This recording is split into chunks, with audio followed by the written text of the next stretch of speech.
സല്ലല്ലാഹു അലാ മുഹമ്മദ് സല്ലല്ലാഹു അലൈഹി വസല്ലം. സല്ലല്ലാഹു അലാ മുഹമ്മദ് സല്ലല്ലാഹു അലൈഹി വസല്ലം. മതാണ് ഇസ്ലാം. ഈ കഴിഞ്ഞ ദിവസം വളരെ വേദന തോന്നിയ ഒരു സംഭവം കേട്ടു. എന്താണ് സംഭവം എന്നറിയോ? ഒരു ചെറുപ്പക്കാരനെ വിവാഹത്തിന് ഒരുക്കി പെണ്ണ് കാണാൻ വേണ്ടി അയച്ചു. അങ്ങനെ നാട്ടിലെ എല്ലാരും കുടുംബക്കാരും ഉപ്പയും ഉമ്മയും പെങ്ങന്മാരും ഒക്കെ കൂടിയിട്ട് പെണ്ണ് കാണാൻ വേണ്ടി അയച്ചു. അങ്ങനെ അവൻ പോയി പെണ്ണ് കണ്ടു. പെണ്ണ് കണ്ടിട്ട് അവൻ ഇഷ്ടപ്പെട്ടു. അവൻ മിഠായി കൊടുത്തു. അവന്റെ സന്തോഷത്തോടെ തിരിച്ചു വന്നു. മിഠായി കൊടുത്തു എന്ന് പറഞ്ഞാൽ അവന്റെ കൈ കൊണ്ട് കൊടുത്തു എന്നതിനർത്ഥമില്ല. അതേ സ്ഥാനത്ത് അവർക്ക് മിഠായി കൊടുത്തു. ഹലാലായ രൂപത്തിൽ മിഠായി കൊടുത്തു. അവൻ തിരിച്ചു വന്നു. ഇപ്പോഴല്ലാഹ് പറയാൻ സമയമില്ല. വല്ലാത്തൊരു കാലഘട്ടത്തിലാണ് നമ്മൾ ജീവിക്കുന്നത്. ഇപ്പൊ മിഠായിന്റെ റാലി നടത്തണം കല്യാണം റെഡിയാണെങ്കിൽ. അല്ലെ, മിഠായി കൊടുത്താ പോരാ, പിന്നെ മിഠായിന്റെ റാലി നടത്തണം. കുറെ ആളുകൾ ഇങ്ങനെ മിഠായിയും പിടിച്ചിട്ട് വീട്ടിലേക്ക് ഇങ്ങനെ റാലി നടത്തണം. ഈ അടുത്തൊരു ചെറുപ്പക്കാരൻ വന്നിട്ട് എന്നോട് പറഞ്ഞു, എന്ത് ചെയ്യാനാ, കല്യാണത്തിന്റെ ചെലവ് കാണുമ്പോ തന്നെ പേടിയാണ്. എന്തിനു മാത്രം പേടിയാകാൻ? മഹറിന്റെ പൈസ ഉണ്ടായ കല്യാണം കഴിച്ചുകൂടെ, ചില്ലറ പൈസ അല്ലേ വേണ്ടു. ഇപ്പം പറയാണ്, ഉമ്മ പറഞ്ഞിട്ടുണ്ട് 50,000 ഉറുപ്പിന്റെ മിഠായി കൊണ്ട് കൊടുത്തില്ലെങ്കിൽ ഉമ്മ പോരൂല എന്ന് പറഞ്ഞിട്ടുണ്ട്. ഞാനിങ്ങനെ ചിന്തിച്ചു പോയി, അസ്തഗ്ഫിറുല്ലാഹൽ അലീം. 50,000 സാലറി ഇല്ല ഈ ചെറുപ്പക്കാരന്. 50,000 സാലറി ഇല്ല. എനിക്കറിയാം എന്റെ സാലറി. 50,000 സാലറി ഇല്ലാത്ത ഈ ചെറുപ്പക്കാരനോട് ഉമ്മാന്റെ നിർബന്ധമാണ് 50,000 ഉറുപ്പിന്റെ ചോക്ലേറ്റ് കൊണ്ട് കൊടുക്കണം. ഓൻ ഇതുവരെ ജീവിതത്തിൽ 50,000 ഉറുപ്പിയോ ഒന്നിച്ച് കണ്ടിട്ടില്ല, അല്ലെങ്കിൽ ഒന്നിച്ച് കൂടുതൽ കാണാനുള്ള ഭാഗ്യം ഉണ്ടായിട്ടില്ല. ഇവനോട് ഉമ്മ പറയാണ്, അപ്പുറത്തെ വീട്ടുകാരൻ കൊടുത്ത ചോക്ലേറ്റ് 25,000-ന്റെതാണ്. അതുകൊണ്ട് എന്റെ വീട്ടിൽ നിന്ന് പോകണമെങ്കിൽ 50,000-ന്റെങ്കിലും ഞാൻ പോകൂല. അതിന്റെ കല്യാണം നീണ്ടാലും കുഴപ്പമില്ല. ഓ എന്റെ വയല് കേൾക്കുന്ന ഉമ്മ, വയല് കേൾക്കുന്ന പെങ്ങന്മാരെ, ഇത്തരം വിവരക്കേട് പറയുന്നവരാകരുത്. നമുക്ക് കഴിയുന്നതേ അവനോട് കൽപ്പിക്കാവൂ. അവന് കഴിയുന്നതിനെ നമ്മൾ അവനോട് ശാസിക്കാവൂ. ഉമ്മ എന്ന് പറയുന്നത് ജീവിതത്തിൽ ഏറ്റവും വിലപിടിപ്പുള്ള സ്വത്താണ്. ഉമ്മമാരുടെ നാവ് കൊണ്ടൊരിക്കലും ഇത്തരം അതപ്പതിച്ച വാക്കുകൾ മക്കളോട് പറയാൻ നിർവാഹമില്ല. വളരെ ശ്രദ്ധയോടുകൂടെ സംസാരിക്കുന്നവരാകണം. നമ്മളെ മക്കളെ കൊണ്ടുപോയി കടത്തിൽ കൊണ്ടുപോയി ചാടിക്കുന്ന ഉമ്മമാരാകരുത്. അവരുടെ ജീവിതം തൊലഞ്ഞു പോകുന്ന രൂപത്തിലേക്ക് അവരുടെ ജീവിതത്തെ കൊണ്ടുപോകുന്ന ഉമ്മമാരാകരുത്. അതുകൊണ്ട് ഞാൻ എന്റെ ഉമ്മമാരോട് പറയുന്നു, ഉമ്മമാരെ, അപ്പുറത്തെ മുതലാളിയുടെ വീട്ടിൽ കൊടുത്ത ചോക്ലേറ്റിന്റെ പണമല്ല നീ നോക്കേണ്ടത്. അപ്പുറത്തെ വീട്ടുകാരൻ കൊടുത്ത ചോക്ലേറ്റിന്റെ വിലയല്ല നീ നോക്കേണ്ടത്. നിന്റെ മകന്റെ ശമ്പളത്തിലേക്കാണ്, നിന്റെ ജീവിതത്തിലേക്കാ, അവന്റെ ജീവിതത്തിലേക്ക് കഴിയാത്തത് കൽപ്പിച്ചിട്ട് ആ കുട്ടി കഴിയാത്തത് എടുത്തിട്ട് പിന്നെ കടത്തിലായി പോയാൽ പിന്നെ ആര് സംവിധാനിക്കും? പിന്നെ ആര് കൊണ്ടുപോയി അവനെ സമാധാനിപ്പിക്കും? അവന്റെ കുടുംബജീവിതം തകരാൻ ചിലപ്പത് കാരണമായി പോകും കേട്ടോ. അയാൾ കേൾക്കുന്ന ചെറുപ്പക്കാരെ, ഇത്തരം ആവശ്യമില്ലാത്ത ചെലവുകൾ, ആവശ്യമില്ലാത്ത സ്വഭാവങ്ങൾ, ആവശ്യമില്ലാത്ത ദുശ്ചെയ്തികൾ നമ്മളെ ജീവിതത്തിൽ നമ്മൾ പകർത്തുന്നവരാകരുത്. തഖ്വയോടെ പ്രവർത്തിക്കണമെന്ന് ചിന്തിക്കുന്ന ചെറുപ്പക്കാരാണോ ഈ പരിപാടിയുടെ സംഘാടകര്? ഞാൻ ആ ചെറുപ്പക്കാരോട് പറയുന്നു, ഒരിക്കലും നമ്മളെ കൂട്ടുകെട്ടിൽ അത്തരം സ്വഭാവമുള്ളവർ നമ്മളെ കൂട്ടത്തിൽ ഉണ്ടായിക്കൂടാ.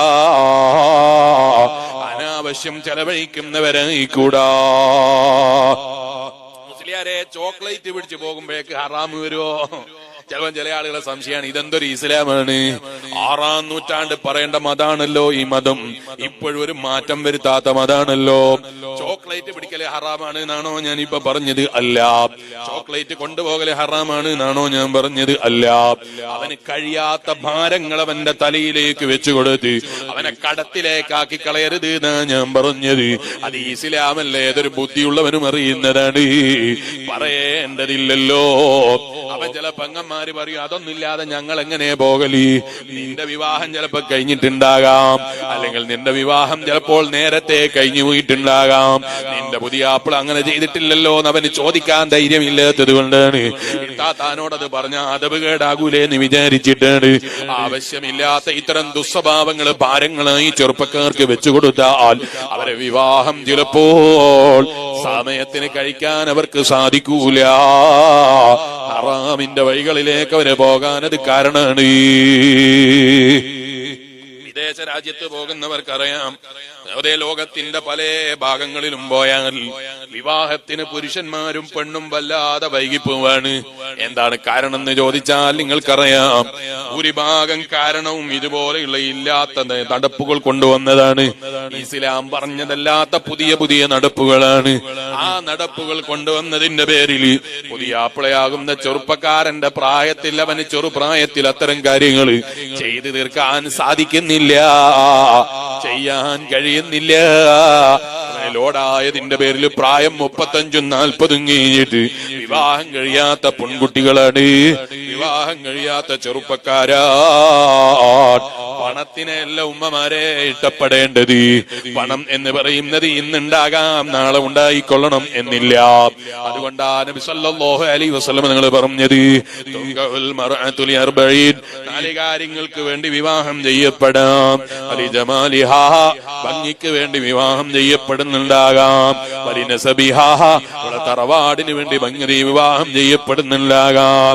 വലിമാലിഹാ, സമ്പത്ത് കണ്ടിട്ട് വിവാഹം ചെയ്യുന്നതിനുണ്ടാകാം. വലിദീനിഹാ, ദീനനുസരിച്ച് ജീവിക്കുന്നതിന് വേണ്ടി വിവാഹം ചെയ്യുന്നതുണ്ടാകാം. തഖ്വയിൽ അധിഷ്ഠിതമായ ജീവിതം ജീവിക്കണം എന്ന് ചിന്തിക്കുന്ന ചെറുപ്പക്കാരാ, ദീനിനെ മുറുകെ പിടിച്ചോ. അല്ലാഹുവിന്റെ റസൂല് മുഹമ്മദുർ റസൂലുള്ളാഹി സല്ലല്ലാഹു അലൈഹി വസല്ലം ഏത് കാലത്തും അപ്ഡേറ്റ് ഉള്ള വാക്കാണ് പറഞ്ഞത്. ഇന്നത്തെ കാലത്ത് പ്രത്യേകം ശ്രദ്ധിച്ച് നമ്മൾ ചെയ്യേണ്ട ഒരു കാര്യമാണ്, ചെറുപ്പക്കാരെ വിവാഹം കഴിയുമ്പോ ദീനുള്ള പെണ്ണിനെ വിവാഹം ചെയ്യണം. ഇല്ലെങ്കിലോ കുറച്ച് ദിവസം കഴിഞ്ഞിട്ട് പറയും ട്രാൻസ്ഫർ ആകുന്നതിന് കുഴപ്പമൊന്നുമില്ല, ഇന്ന് ഞാൻ ആണല്ല ഞാൻ പെണ്ണാണ്, പെണ്ണല്ല ആണാണ് എന്ന് പറയാൻ മടിയില്ലാത്ത പെൺകുട്ടികളെ ജീവിക്കുന്ന ഒരു കാലഘട്ടം നമ്മളെ കാലഘട്ടം എന്ന് പറയുന്നത്, അല്ലേ? ആണിനെ പെണ്ണാക്കുന്ന കാലം, പെണ്ണിനെ പിടിച്ച് ആണാക്കുന്ന കാലം, അതിനൊരു മടിയില്ല. പെണ്ണ് പറയാണ് ഞാൻ ഇന്നു മുതൽ ആണാണ് എന്നോട് പ്രഖ്യാപിച്ചാൽ അംഗീകരിക്കണം എന്നാ പറയുന്നത് ലോകം, അല്ലേ? അതിന് ബഹുമാനുണ്ട് എന്നാ ഇന്നത്തെ കാലം പറയുന്നത്. വല്ലാത്തൊരു കാലം തന്നെ. ഭർത്താവും ഭാര്യയും 10 കൊല്ലമായി ജീവിക്കുന്ന 4 മക്കളുണ്ട്. ഇവള് പറയാണ് ഞാൻ പെണ്ണല്ല ഞാൻ പുരുഷനാണ്. അപ്പൊ ഇതുവരെ പ്രസവിച്ചതോ അതെന്റെ വയറാണ്, ഞാനല്ല ഞാൻ പുരുഷനാണ് എന്ന് പറയുന്ന രൂപത്തിലേക്ക് ഈ പെണ്ണിനെ അട്ടിമറിക്കാൻ വേണ്ടി സമൂഹത്തിൽ ഒരു വിഭാഗം പണിയെടുത്തുകൊണ്ടിരിക്കുന്ന ഒരു കാലഘട്ടത്തിലാണ് നമ്മൾ ജീവിച്ചുകൊണ്ടിരിക്കുന്നത്.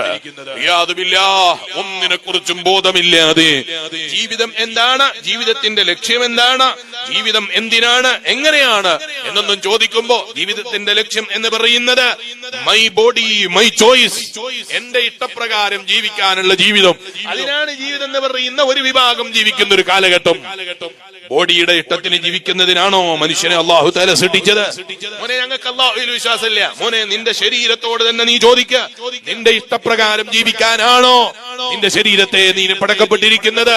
അങ്ങനെയാണെങ്കിൽ ഞാൻ നിന്നോട് ചോദിക്കട്ടെ, ഭൂമിയിൽ ജീവിക്കുന്ന എല്ലാവരും ഒരുപോലെയാണോ? ഒരിക്കലും അല്ല. കഴിവ് കൊണ്ടൊരുപോലെയാണോ? അല്ല. സാമ്പത്തികം കൊണ്ടൊരുപോലെയാണോ? അല്ല. ആരോഗ്യം കൊണ്ടൊരുപോലെയാണോ? അല്ല. ചിന്ത കൊണ്ടൊരുപോലെയാണോ? അല്ല. ആലോചന കൊണ്ടൊരുപോലെയാണോ? അല്ല. ഒന്നുകൊണ്ടും ഒരുപോലെയല്ല.